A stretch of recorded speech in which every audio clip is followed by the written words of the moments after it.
Starting around 12:30 Eastern Time today, Iran launched nearly 200 ballistic missiles against a number of targets in Israel. The United States once again came to Israel's defense against these attacks, just as we participated in Israel's defense when Iran launched its April 13th attack. Our initial assessment is that Israel, with direct assistance from the United States and its partners, was able to successfully defeat this attack. This was a brazen, unacceptable attack by Iran, and every nation in the world must join us in condemning it. Secretary Blinken joined President Biden, Vice President Harris, and other members of the President's national security team in monitoring this attack as it was unfolding, as well as our response. As the President has made clear, our support for Israel's security is ironclad. We will continue to stand with the people of Israel at this critical moment. With that, Matt. Thanks. So I think this probably goes without saying, just to make sure. So in terms of what happened in Israel, no damage to any U.S. facilities, no injuries, no nothing. At this time, we are not aware of any damage to U.S. facilities. As you know, we issued an order earlier today for our personnel, State Department personnel in Israel to shelter at their homes. We have full accountability for all our personnel. We're not aware of any civilian casualties inside Israel, let alone an American citizen casualty. There is one report of a Palestinian who died in the West Bank, but no damage to any U.S. facility either.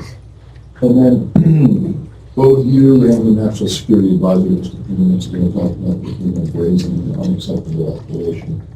But does the administration see anything that Israel has done over the course of the last 3 weeks as escalatory? So certainly they have done things to expand the conflict. But if you look at the actions that they have taken, they were bringing terrorists to justice, terrorists who have launched attacks on Israeli civilians.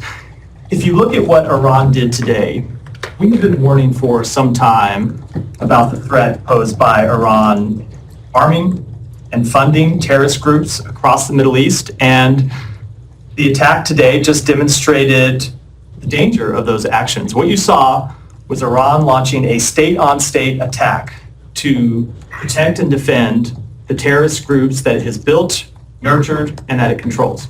So there is a difference between the actions that we have seen Israel take to defend its civilians and what we see. What we've seen is Iran take. They are equivalent. I just wanted to make sure that you didn't see. No, we have certainly seen we've certainly seen Israel expand the nature of its attacks against Hezbollah, but it is a very different type of attack than what we saw today from a state actor against another state. Okay, and then last one, and this has to do with Lebanon and the Northern Front.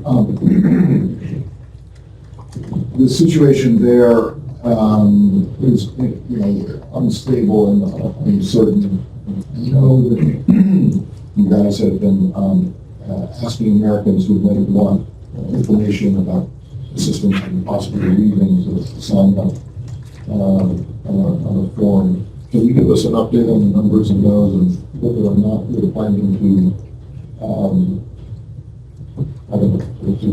do anything in the way of either U.S. government capabilities or further flights or ferries? Sure. So you're right. As we often do in these situations, we have directed U.S. citizens who are in Lebanon to register with the State Department for information, and especially for information with how to depart Lebanon, and we're providing them whatever information we can. We have had, as of today, around 6,000 American citizens in Lebanon who have registered with us for further information. Should be clear, not all of those American citizens are seeking assistance with departing. People are just looking for information. They're looking for options. There are a number of American citizens who live in Lebanon who have lived there for years and do not want to depart the country. So in terms of the status on the ground, the airport is still open. Commercial flights are operating, although they are available at times at reduced capacity. We are working right now with airlines to provide additional flights with more seats for American citizens. It's something that we hope to turn on in the next few days, and we will be in touch with American citizens if and when we're able to expand that capability. How do you ensure that the seats preserved for Americans? We're working with, I can't get into the details, but we're working with commercial carriers to ensure that capability. And when we have further information and we've locked this down, it's something we'll communicate directly with American citizens who've asked for information, and then I'll be happy to come and talk about it here at the briefing room. Thanks. Yeah, Jim. So given that the Secretary and the National Security Advisor just said that this attack by Iran is sort of definitively escalatory in nature, I know that you've been telling us, the Secretary even told us that for months you've been encouraging the Israelis not to respond to attacks and provocations in such a way that escalates anything further. Is the Secretary going to continue to offer that same advice to the Israelis now in the wake of these necessary? I'll say a couple of things about that. First, of course, Israel has the right to defend itself, as any nation does. In terms of what Israel's response will be, of course, there must be consequences for Iran for this attack. We've made clear that there must be consequences. I'm not going to get into what those consequences are today, but there are things on which we will be coordinating with our Israeli counterparts. And I think in the immediate aftermath of this attack, we are going to coordinate with them on what any response might be. I think it's important that we are able to defeat this attack through successful work with Israel and with our partners, and we will work with them on what a response might look like, but I'm not in the position just 2.5 hours after this event occurred to offer what that might look like today. The Iranian Foreign Ministry people have said that now that they gave the U.S., I don't know who, a heads up in advance of these missile strikes today through diplomatic channels. Is that true? That is absolutely false. We had no kind of warning from the government of Iran that they were going to launch such an attack.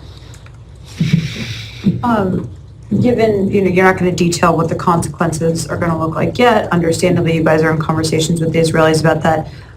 Can you give us a sense for how U.S. officials are thinking about this right now in terms of magnitude of a response? Will it be more severe than the U.S. response to the Iranian attack on Israel in April, given your... So I think it's too early to get into what the response might be. As I said, we're just a couple hours after this event having occurred. It's important that all of us inside the United States be able to take stock of the attack, be able to take stock of what occurred. As I said, there are initial assessments, but we need time to collect all of the information, and we need time to talk with our Israeli counterparts, and we need time to talk to other partners in the region about the way forward, and we'll do that over the coming days. But it is clear that this was once again a significant escalation by Iran. When you see Iran launching attacks on another state, ultimately to come to the defense of a terrorist organization. It is an escalation, and Israel has the right to defend itself, but we will coordinate with them on what any response looks like. How much more worried are you about a regional war today than you were in previous days before this attack occurred? So I've gotten that question a number of times over the past year, and I never want to try and calibrate our level of concern, only to say, or other than to say that preventing the outbreak of a full-scale regional conflagration has been one of our priorities since October 7th. It's something that we immediately identified was a risk after Hamas launched its brutal attacks on Israel, and something that we have been working to prevent. There have been a number of times in the past 12 months where it looked like we might reach such a conflagration. April 13th is one of them, quite obviously. And the United States, through a combination of deterrence and diplomacy, has been able to prevent such an outbreak of full-scale war. And we will continue to try and prevent an outbreak of full-scale war in the days and weeks ahead. Just a few more questions. Is Iran's nuclear program a legitimate target for an Israeli response? Again, I don't want to get into, and this is not to to say that I'm ruling anything out and that I'm ruling anything in, but I would answer any question this way, which is, we want to have these conversations directly with our Israeli counterparts over the coming days. It's clear that this was an unacceptable attack, and as we made clear before this attack, there will be consequences for it, but I think it's appropriate that we discuss those consequences with our Israeli counterparts before we talk about them publicly. Any other countries involved in defending Israel alongside the United States? There were partners, as I said in my opening comments, who assisted in the defense of Israel. I will let all of those partners speak to their own actions. And last question, is the attack over as far far as the U.S. assessment is? Certainly, this initial wave of an attack is over, which is not to say that there are other waves coming, or that there, is not to say that there are other waves coming. We saw an initial attack earlier today against the state of Israel. Certainly, it would be incredibly reckless and would continue to be escalatory were Iran to launch further attacks on Israel, and we'll be monitoring in the hours ahead.